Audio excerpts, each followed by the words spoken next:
Okie dokie, good to see you all.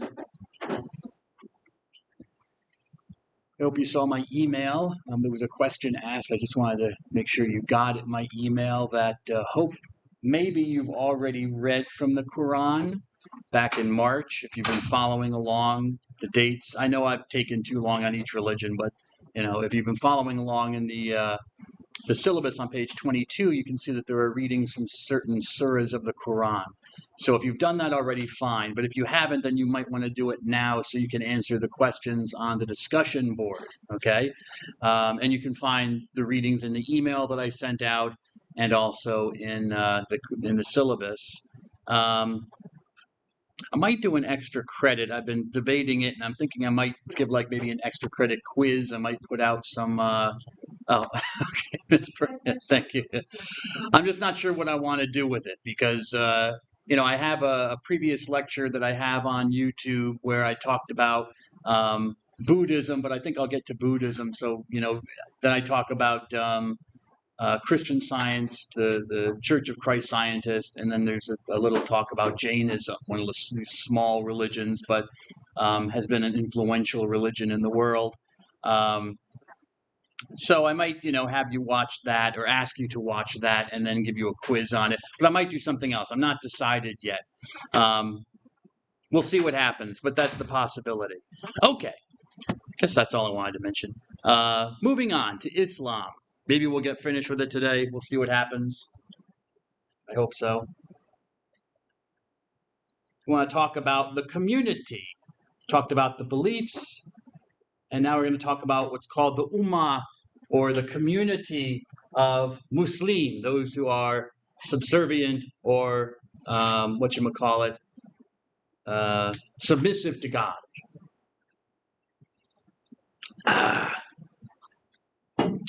There are two strands or two main sects within Islam.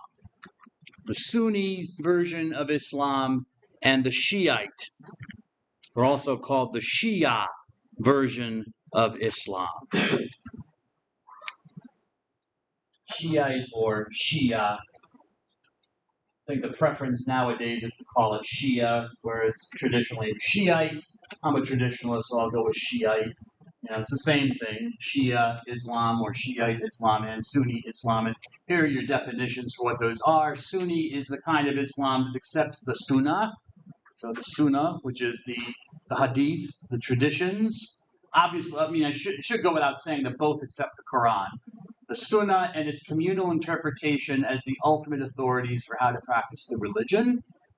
Shia or Shiite is the kind of Islam that looks to Muhammad, the Prophet's relative Ali, and Ali's successors as the ultimate authorities for how to practice the religion. Shiites also have their own versions of the Sunnah as well, so they don't totally reject Sunnah, but their main distinguishing feature of their branch is, or their version of Islam is the veneration for Ali and for his descendants and their interpretations of Islam, even over and above Muhammad's in some ways. Sunnis are by far the largest group of Muslims. They make up between 87 to 90% of the Islamic population. So it's kind of like the difference between Microsoft and Apple, If you have an Apple computer or PC, like 90-some% or 85% of computers are PCs and like 15% are Apple operating system. Kind of like the same thing with Sunni and Shiite, okay? 87 to 90% are Sunni, and 10 to 13% of Muslims identify as Shiite.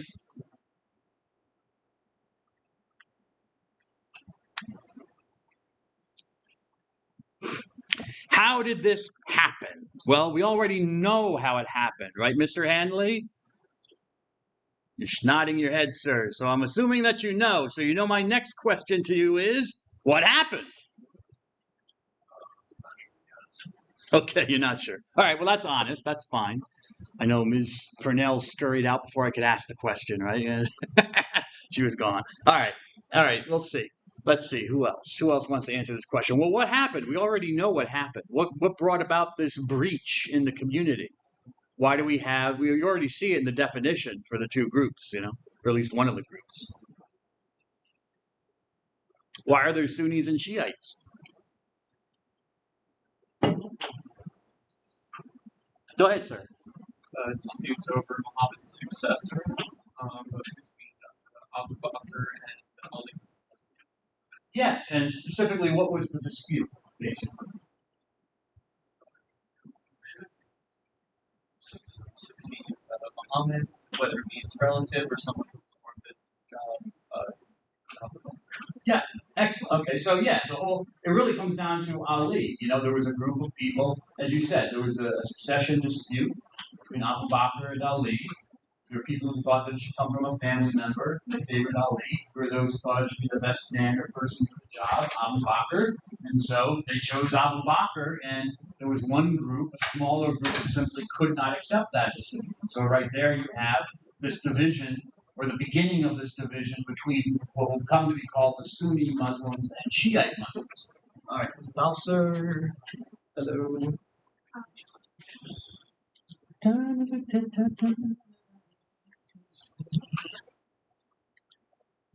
So Ali is the source of this division. This man, Ali ibn al-Talib. Ibn al-Talib.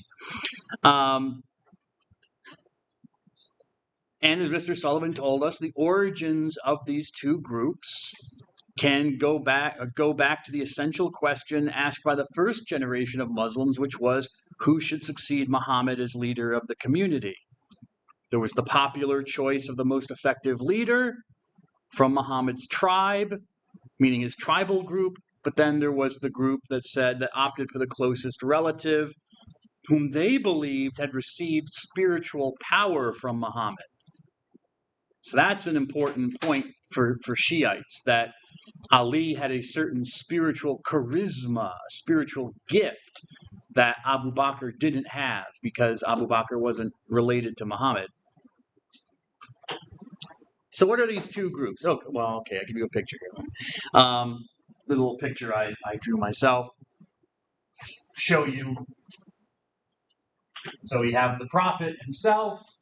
We have the four rightly guided caliphs, Abu Bakr, Umar, Uthman, and then four or one, depending on whether you're a Sunni or a Shiite. If you're a Sunni, he's the fourth rightly guided caliph. But if you're a Shiite, he's the first, and you reject these guys.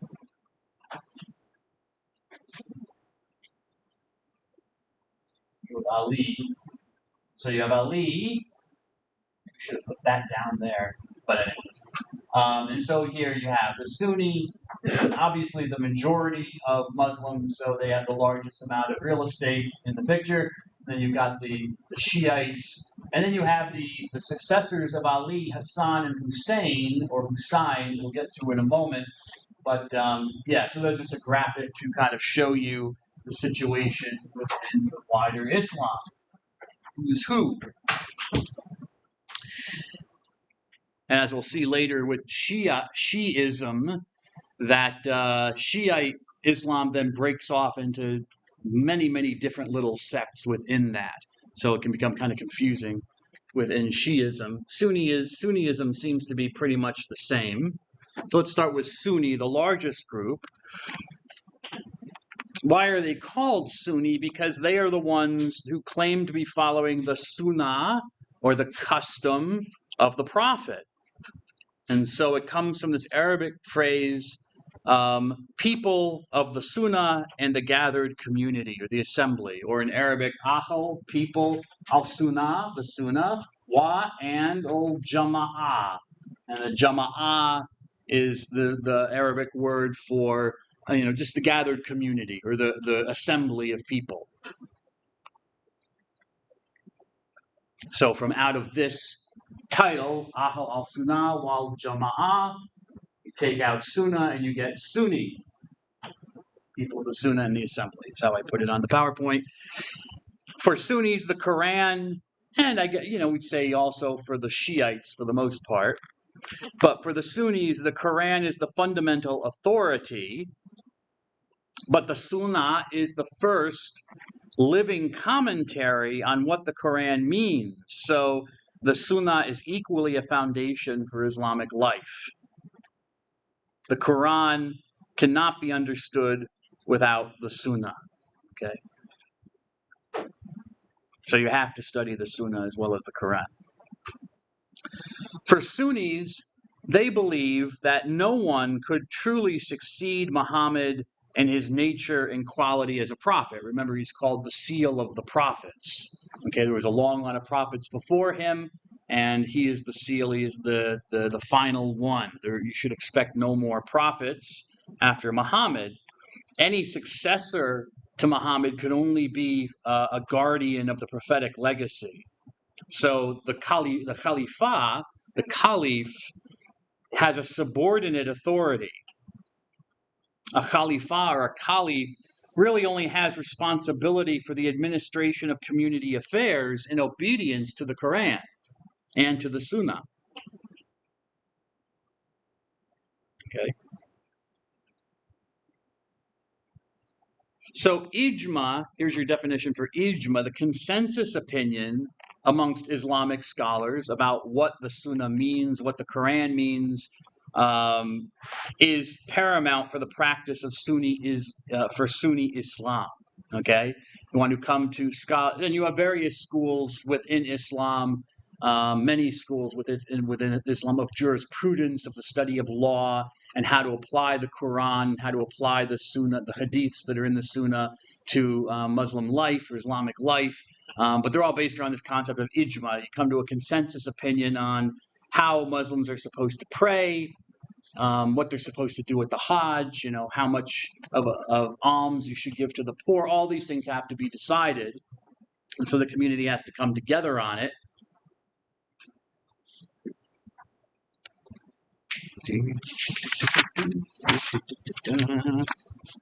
Try to come to some consistency in the following of Islam. Okay, that's interesting. Oh, yes, I can talk about that. Shiite or Shia Islam, the word Shiite or Shia comes from this phrase Shiat Ali, or the party of Ali. A Shia is like a political party, you could say.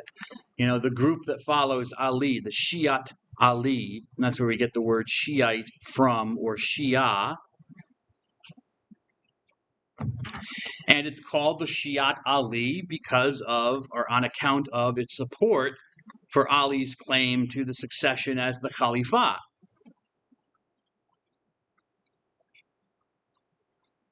And as I showed you when I crossed out the names of Abu Bakr, Umar, and Uthman, for Shiites, Ali is the first of the caliphs, and the first three caliphs, quote unquote, for them, are considered or were considered illegitimate usurpers of Ali's rightful claim.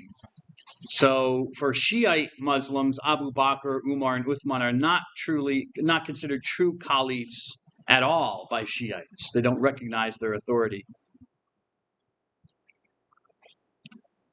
I have a picture I'll show you later, but well, maybe I'll mention that when I get to the picture. Okay, so Ali is considered the first imam. And as I told you before, an imam is simply a prayer leader, traditionally is a prayer leader in the mosques. It could be anyone.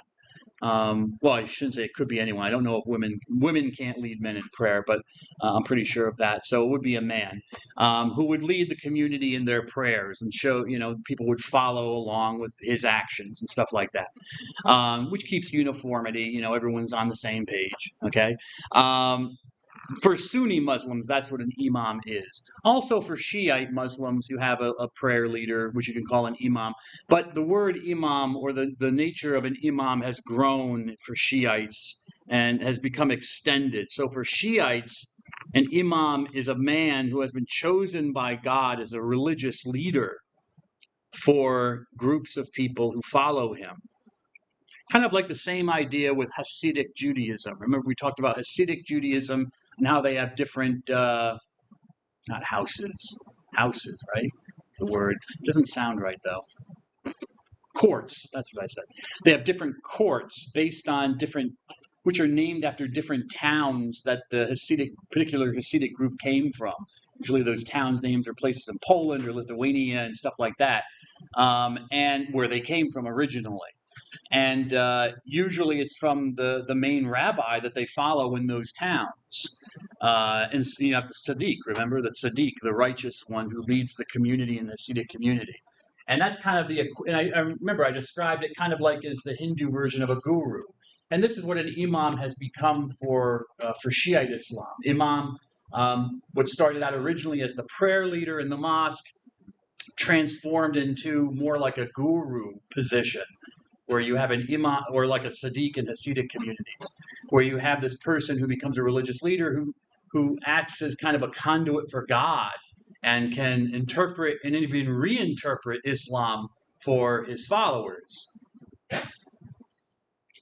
which makes for some really diverse and interesting forms of Islam, which are so diverse that some Muslims are not even sure they're Islam anymore.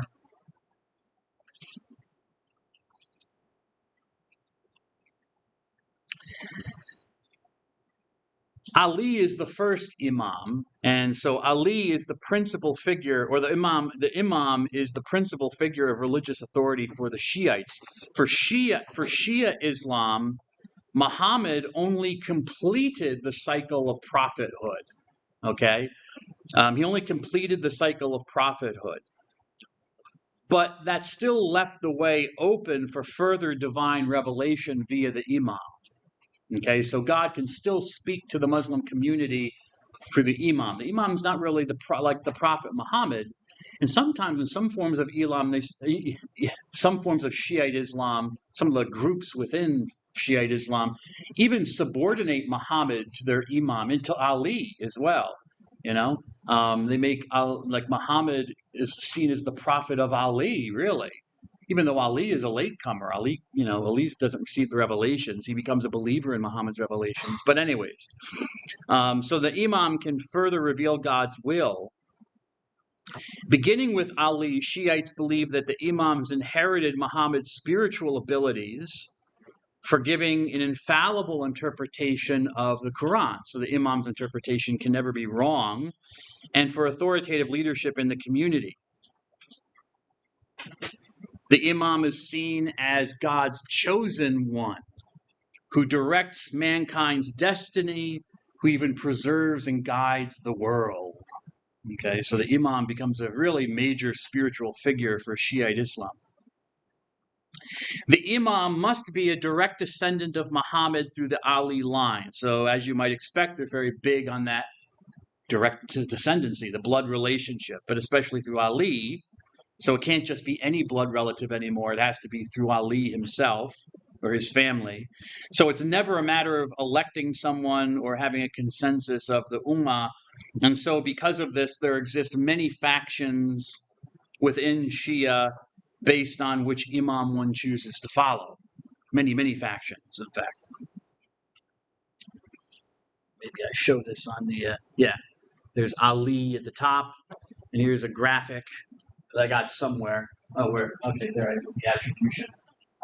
Showing all these different various groups within Shia Islam based on who they accept as who is true imam. You know, you have the group called the Twelvers, Twelver Shiites, Sevener Shiites, Twelver Shiites because they accept a list of 12 imams. The Seveners only accept these 7 and stop there. You've got Fivers, which tells you they would accept 5 and stop at 5.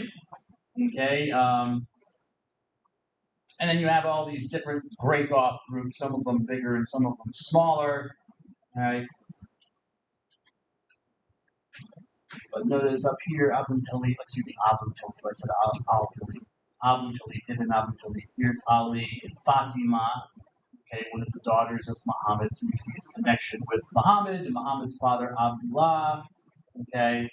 And these 2 gentlemen, Hussein and Hassan, they're 2 sons.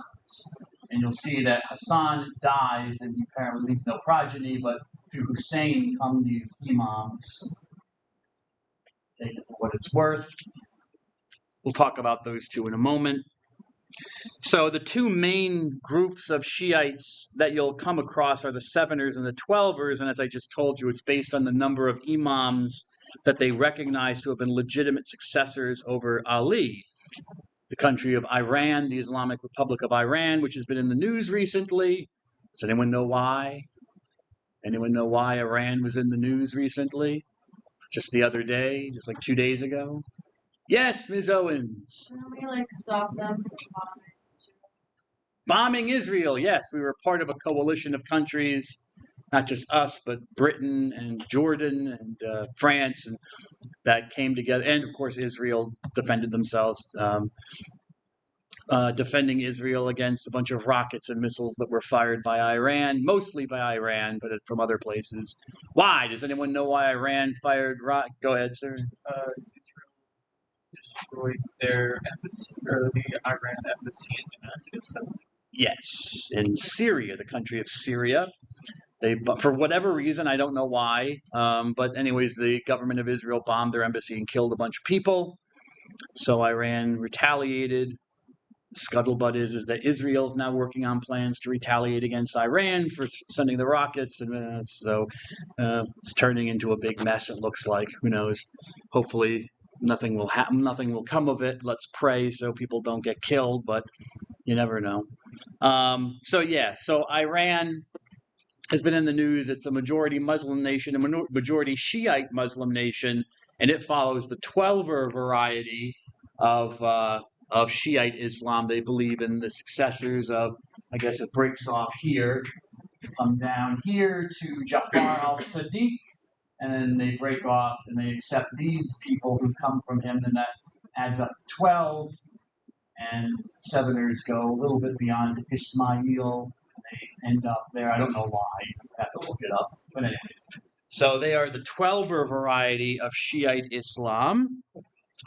There is a belief in what's called the hidden imam. Shiites, the Twelver Shiites, I should say, believe that the last of their imams, the 12, would be this guy, Muhammad al-Mahdi. It stops with him because in 939 AD, I believe that's the date. Let me just look at my notes, see if I'm correct here. Yes, 939, he went into the occultation. It's called the occultation. Occult simply means hidden in Latin. So he went into a hidden phase. Apparently he's still alive. 1,000 years later, he's still alive and kicking somewhere. And if you go on the internet, maybe you can find some pictures of him. And some people, oh, look at it, he's in Africa. Oh, look, he's in South America. You know, they claim to have these pictures of the hidden imam still around. But there's this belief that, yes, Muhammad al-Mahdi was the last imam. He went into this occultation or hiddenness, this hidden phase in 939. And that he will come back at the end of the world to bring about the end of the world and God's judgment. So you see, he's Muhammad al-Mahdi. And al-Mahdi is, let me write it on the board. Al-Mahdi is this belief that I think even Sunni Muslims have of kind of this end of time figure, kind of like Kalki in Hinduism. When we learned about Kalki, who's the final manifestation of Vishnu in this age, al-Mahdi is, or the second coming of Christ, that Jesus Christ will return a second time and bring about the end of the world.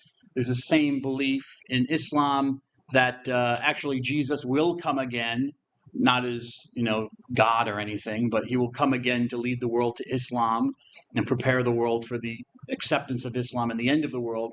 And then the al-Mahdi will come and there'll be the judgment of the world and judgment of all people, and you'll go either to paradise or you'll go to hellfire.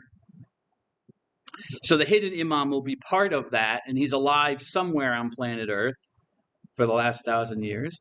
Shiites have their own collection of the Sunnah, which obviously includes the teachings of imams, and they have their own collections because the Shiites claim that the Sunnis have suppressed or changed hadith that support their views. For example, Ali's preeminent position in the community.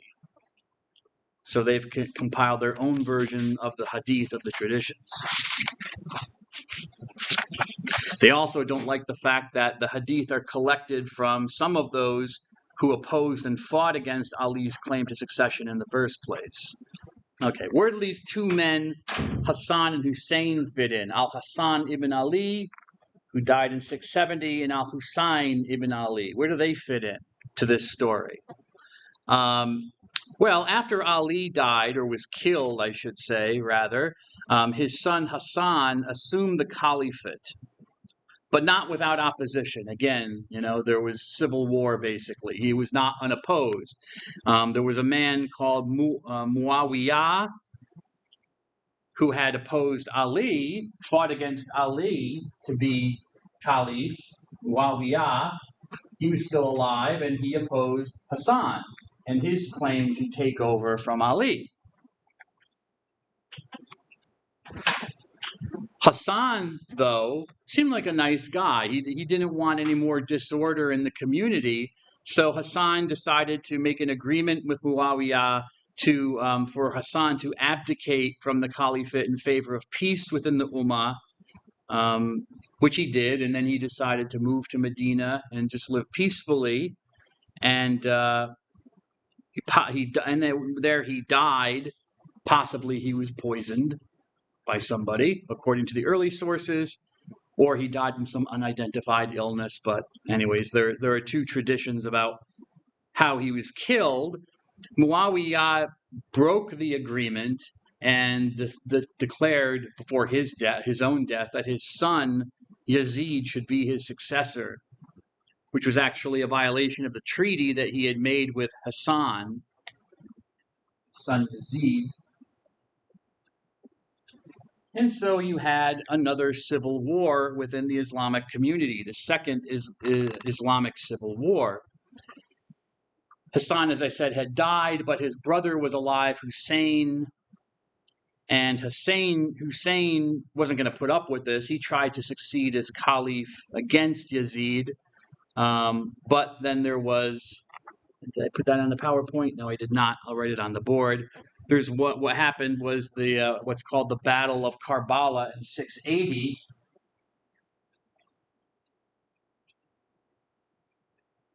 Battle of Karbala.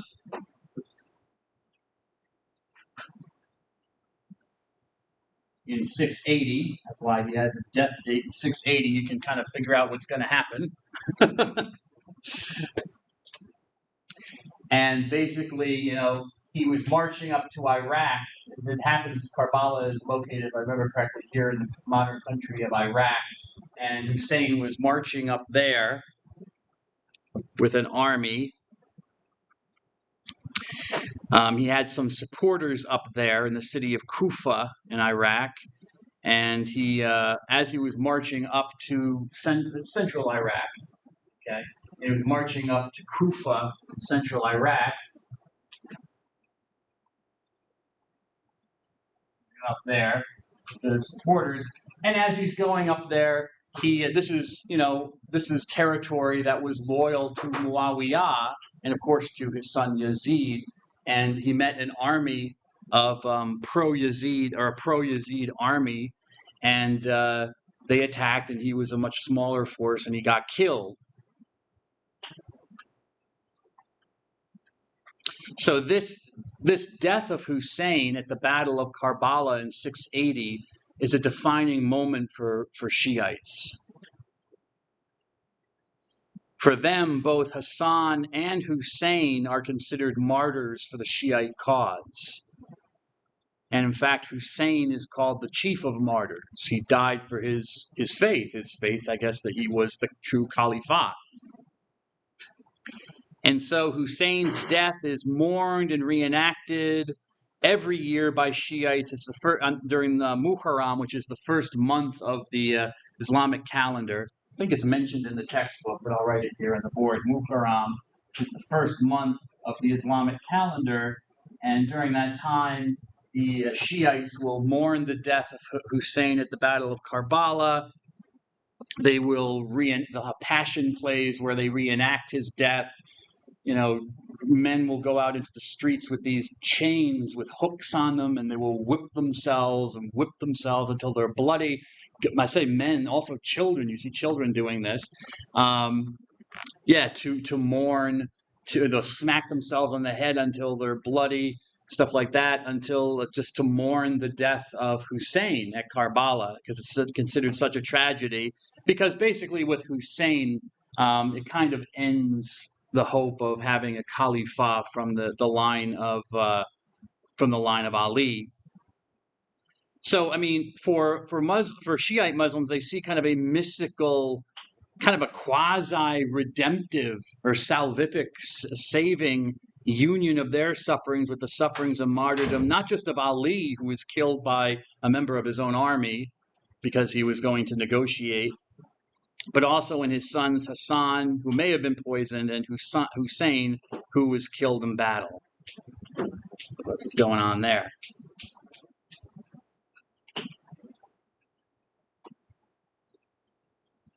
So if you remember nothing else, or take away nothing, I know I spent a lot of time on Shi'ism, but Sunniism is pretty easy to define because it's everything we've learned about Islam, all right, so far. But Shi'ism can be very different, okay, because it's all about Ali. And as I said, Muhammad can be interpreted even as subordinate to Ali. There are some forms of Shiite Islam.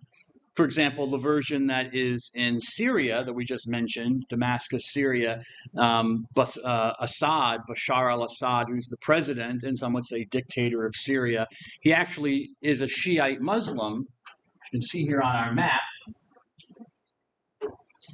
it shows you where Sunni Islam is the majority and where Shiite Islam is the majority.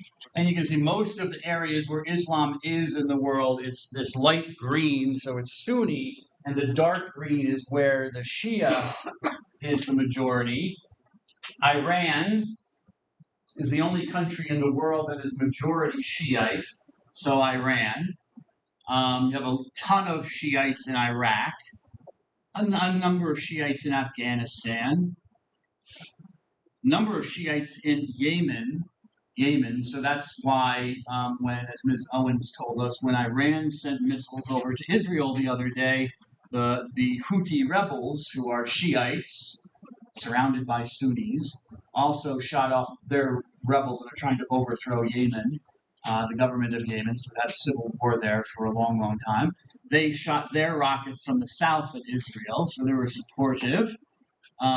Syria has a minority group here, and it's of this group that Bashar al-Assad, the president of Syria, comes from. So he is a Shiite, even though, as you can see with the majority, it's majority Sunni Muslim.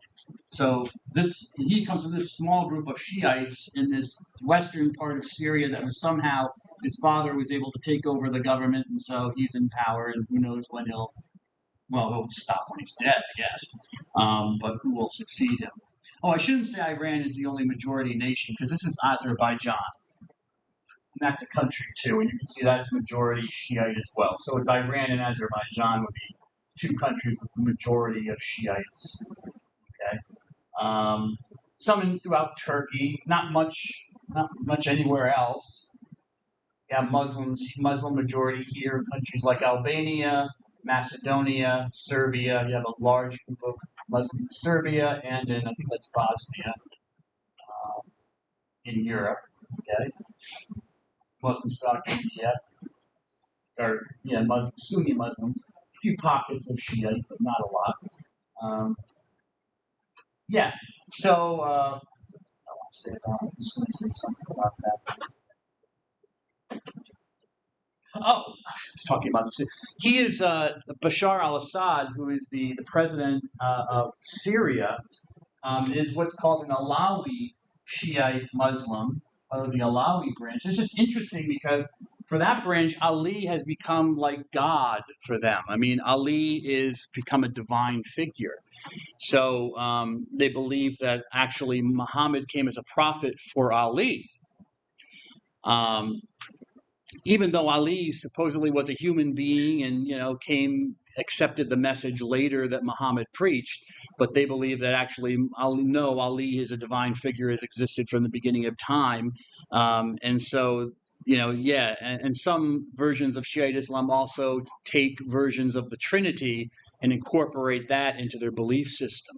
So this is why you have sometimes animosity between very conservative Sunni groups, like those who are in Saudi Arabia, who are always opposed to Iran, and there's this political back and forth between Iran and Saudi Arabia, because Saudi Arabia is Sunni, okay, which they believe is the true religion, the true form of Islam, and they believe like the Twelver Shiites in Iran are heretics. They believe the wrong thing. They think like Assad in Syria is a heretic. He's saying he's committing shirk by saying that a human being, in their view, a creature like Ali is divine. So if that's the case, if you commit shirk, which is kind of like apostasy under Islamic law, you should die. You should be killed. So you have this problem where you have some very conservative Sunni Muslims who will, attack Shiite mosques because they don't see them as Muslims. They see them as heretics, as those who are wrong believers. They're believing the wrong things. This kind of, it's an inter-family fight that's going on even to this day.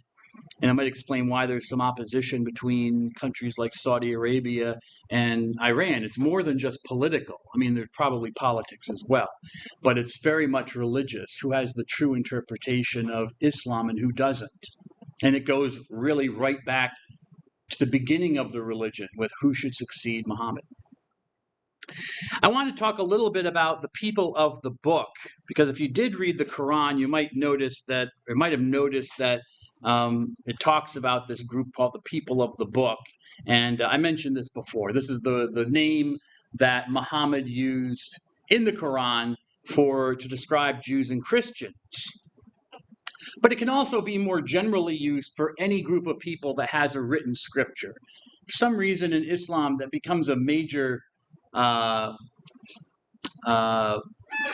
benefit, I guess you could say, or something that's a positive thing if a religion has a written scripture, because there's just a lot of emphasis on the fact that we have that people should have a written book of scriptures.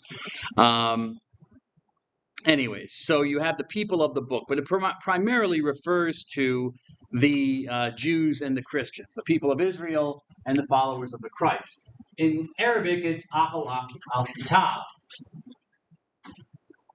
Ahl means people, Kitab means book, people of the book. Okay?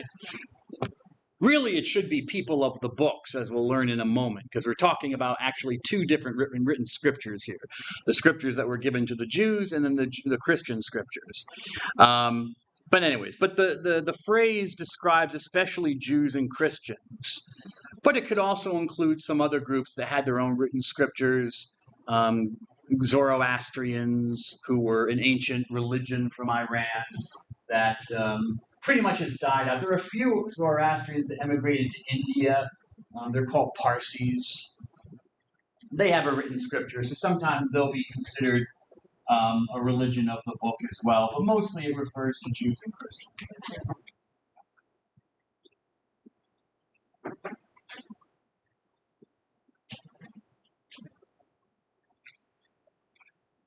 The fact that there was a sacred writing, at least for Islam or for Muhammad, proved to him that God had given a previous revelation. That was the evidence. If you could bring forth a sacred writing, a book, a kitab, that proved that you had received a previous revelation from God. I guess orally passing it on wasn't good enough. It had to be written down.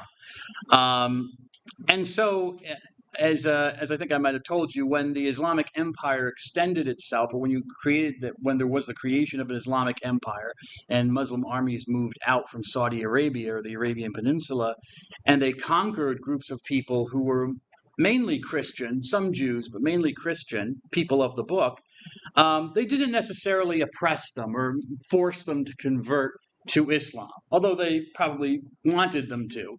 But they did respect them. There was a respectfulness to them because they did have a book which contained a previous revelation from God.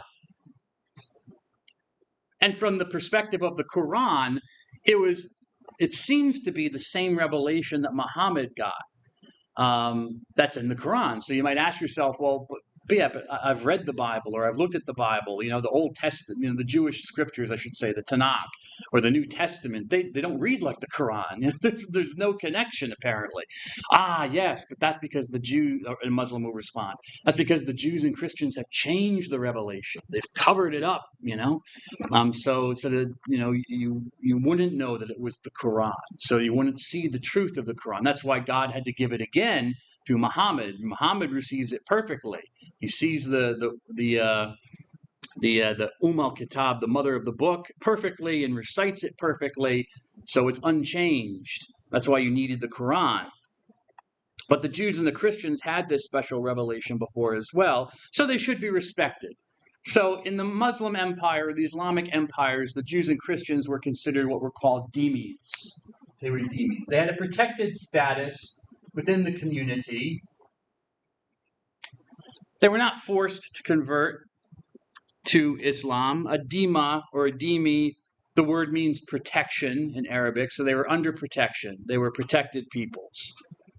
So they were not forced to convert. They were permitted, for the most part, to order their own internal affairs, so they could still worship at their synagogue and in their church and appoint their own bishops and clergy and stuff like that. But they did have to pay a tax to the local Muslim governor.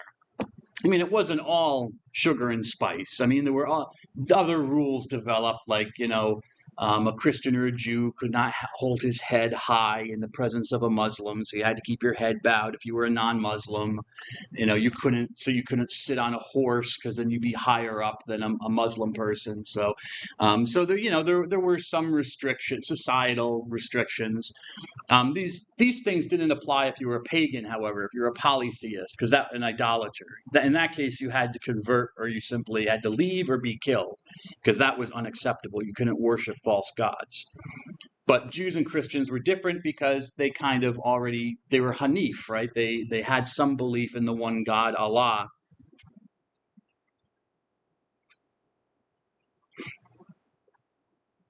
I've mentioned that the people of the book actually should be called the people of the books, because there was really more than one book, we know from studying our religions. The Jews had the Tanakh, and the Christians had the New Testament, which they added to the Jewish Tanakh. And these are mentioned in the Quran, if you read the Quran, or the sections from the Quran. The Jews possess what Muhammad calls the Torah. The Torah. That's their special revelation from God, which, as you might be able to extrapolate, sounds and looks very similar to Torah. Okay, Christians, on the other hand, had the Injil, which is a little bit more difficult. It's gospel, is what it is. It's a little more difficult to extrapolate because you have to know the Greek word for gospel, evangelion. Excuse me. Lost it. All right. I'll see you later, sir. Go with God. And you can maybe it's a little bit harder here, but if you pronounce it, evangelion, maybe you can get a little bit closer to seeing where he got this kind of garbled version of Injil from this Greek word evangelion, which means good news or means gospel. So we have the Torah and the gospel. The Jews. Okay, I said that already. So Muhammad mentions these things, that God, it mentions that previously God says to him, I gave them this revelation. I gave the Jews the Torah. I gave Jesus the gospel, which is almost like, he literally gave them a book to have. Okay. That's kind of how Muhammad seems to conceive it. But as I said, the Jews and the Christians kind of changed the revelation. The Jews made the Torah all about them. They're the special people of God. The Christians changed the gospel and made Jesus into a divine figure. So they both corrupted it, stuff like that. I remember I had I remember this was in my high school days, many, many years ago, and we had a Muslim boy who was, I guess, visiting the school. And, you know, I was fascinated by religions and I didn't know much about Islam. So I asked him about it. And he wrote a whole like essay or paper for me all by himself with the history of Islam and the beliefs of Islam, which I read. But I remember I was walking down the hall with him one day and I said to him, yeah, but Jesus says in the Gospel of John, I'm the way, the truth, and the life. No one comes to the Father except through me. For me, that was decisive. But of course, you have to remember he's not a Christian, so the Gospel of John is not his source of authority, right? Remember the principles of religious studies, right? You have to argue from a source that's accepted by both parties. If a person doesn't accept the New Testament, then quoting the New Testament to him is worthless, basically. But I didn't know any better, I was a teenager, And his response was just this. It was like, yes, but he gave me the standard line, which was, yes, but the Christians have changed this. They put these words in the mouth of Jesus, to make Jesus somehow the supreme being, a God or something like that. But the Christians changed the text, and I was like, oh, that's interesting. I learned later in my studies, we have thousands of manuscripts of the New Testament. Some of them are quite old, and they're all pretty consistent. So it's probably this is the story that Muhammad had to explain the differences. But we have we have manuscripts of the Tanakh. We have many manuscripts of the New Testament. So historically, we can kind of establish the text, and the text seems to be pretty consistent. So I don't know that that's actually true, that Christians and Jews went and then changed what was originally probably the original Quran and then changed it into their scriptures. There doesn't seem to be any evidence of that. But sometimes you'll find people or Muslim apologists on the internet who will say, oh yeah, this text from the Gospel of John predicts Muhammad coming, and they'll go through the Greek to show how the Christians changed it. So they took out the name or reference to Muhammad and stuff. It's not really convincing to me. But anyways, just so you understand what's going on there. And it explains why Muslims do have this kind of innate respect for Judaism and Christianity. Even if they believe they've changed the revelation, they still believe they received it. And so Muslims can claim Jesus as a prophet. They can claim John the Baptist as a prophet. They can claim King David of the Jews as a prophet, Abraham. Okay, so they have that great respect for them. Mary, the mother of Jesus. Mary is mentioned quite a bit in the Quran. Muhammad was very respectful of the mother of Christ, probably from Christian influence, because he saw how respected she was in Christianity. They had pictures of her in the church, and people would pray to her and stuff like that. Okay.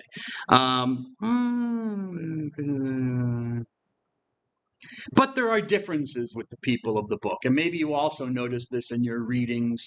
For example, there's the polemic or the arguments against the Trinity.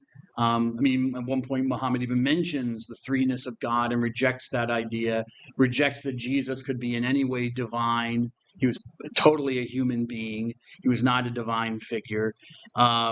And worshiping Mary as well, that was another thing, because it could appear because Christians were praying to Mary and had such great devotion to her that they were also worshiping her almost as another divine being. So he rejects that idea.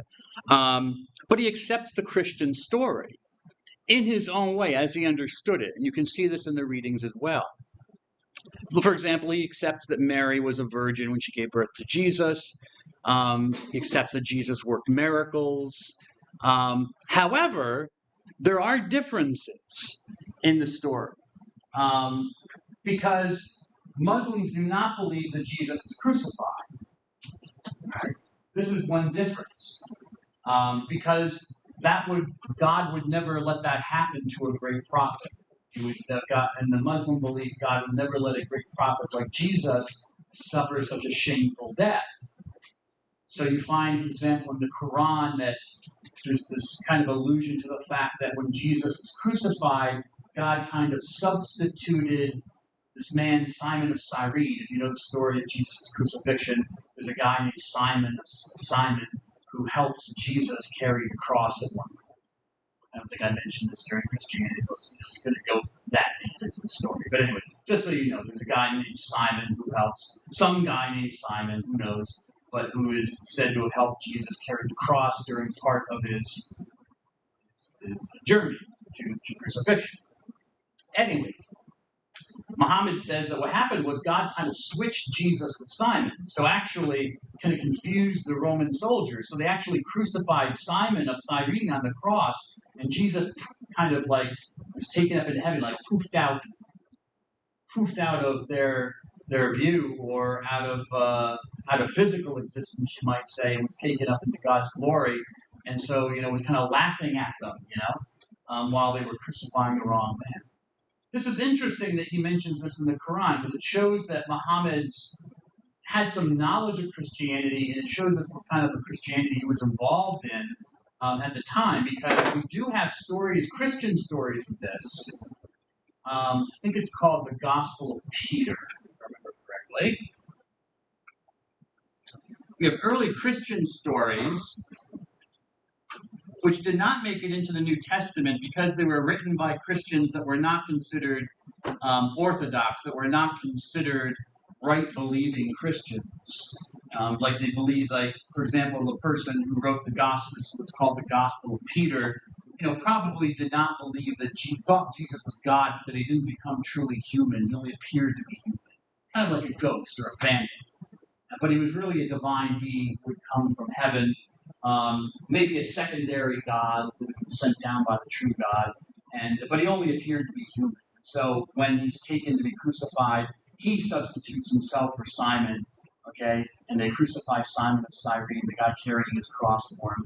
And then Jesus disappears into the godlike realm, and he hovers over the cross, laughing at the Roman soldiers being able to fool them into crucifying the wrong man.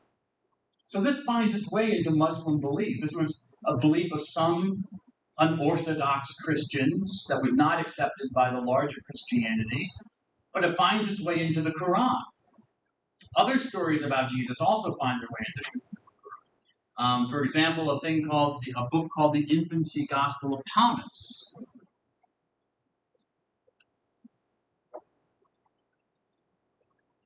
Also not part of the New Testament, because it's kind of goofy, so it's a little bit unorthodox in its description of Jesus. As you might surmise from the title of it, as an infancy gospel, it talks about the infancy of Jesus as a baby and as a little boy. And as I said, it's goofy. It gives a really weird, unusual portrait of Jesus from the person who wrote it, the person's point of view who wrote it. Jesus, of course, is always God. So, and he's also a human being. But because he's God, the person who wrote the Infancy Gospel of Thomas thinks that, Jesus should be able to do everything all at once. So what I mean by that is I'm maybe not describing it so well, but what I'm trying to say is, even as a baby, Jesus is God, so Jesus can speak. So he has Jesus, in the creche, with Mary and Joseph after he's been born, talking to people, which babies, of course, can't do. At least not natural babies. But from the perspective of the person who wrote the Infancy Gospel of Thomas, Jesus is not a natural baby. He's a supernatural one. So he can do stuff like that, which is weird. When Jesus grows up as a young boy, he's able to work miracles, but he also does good miracles and helps people, but he also does bad miracles and hurts people when they hurt him. So there's a story of a kid who was running through the town and ran into him, so hurt him. And Jesus gets angry and kills him. Says, you're dead, and the guy dies. And so the kid's father, so Jesus is like out of control with his divine power, he can't control it. So it's a very unusual, unorthodox view of Jesus. The kid's father goes to Joseph and pleads with him, you got to do something about this kid. He's dangerous. He's doing stuff. He's killing people. He killed my son. And Jesus hears this and gets angry and says, your arm shall wither because you oppose me or because you're complaining about me. And the guy's arm withers up. So Jesus, there's no controlling Jesus. He's kind of a monster in a way. He's this supernatural monster. It's like a horror movie. So you can understand why early Christians first wanted to read these things because people wanted to know the details. People were curious. They didn't know where Jesus came from or what his early life was like, so people were curious. But also, you can understand why it was rejected, because it was so unlike the picture of Jesus that Christians have been preaching. It was like a horror movie. However, Muhammad knows of the infancy gospel of Thomas, and it works its way into the Quran as well. And this is in one of our readings where he talks about Jesus creating birds out of clay. He makes little, clay doves or birds, and he claps his hands, and the birds transform into real birds, and they fly away. This is one of his little miracles. That doesn't hurt anybody, thankfully. Don't mess with this Jesus kid, And this finds its way into the Quran. In one of the readings, in one of the surahs, he mentions this, that God says, did I not give Jesus the power to do this? And he did. Again, so Muhammad had knowledge of the Christian story, but not always the orthodox or correct believing one. Shows you some of the groups that might have been living around him. But he hears these stories, he picks them up, and he incorporates them into the Quran. Now, for believing Muslims, these have to be true. These have to be. For Christians, they're not. These stories were rejected. For Christians, Jesus was truly crucified. He truly died. He died in the flesh. There's no denial of that in Christianity. It's simply accepted. But in Islam, it is not accepted. And so they believe that that's the true story of Jesus, no matter what the New Testament might say or Christianity might say. Okay. Well, actually, actually, I finished that pretty quickly. Interesting. All right, so that is Islam. All right, well, what time is it? I finished early, so I guess I'll let you go early today. We'll start with Buddhism on Thursday. And I'll see you then. God bless you all. Have a good day.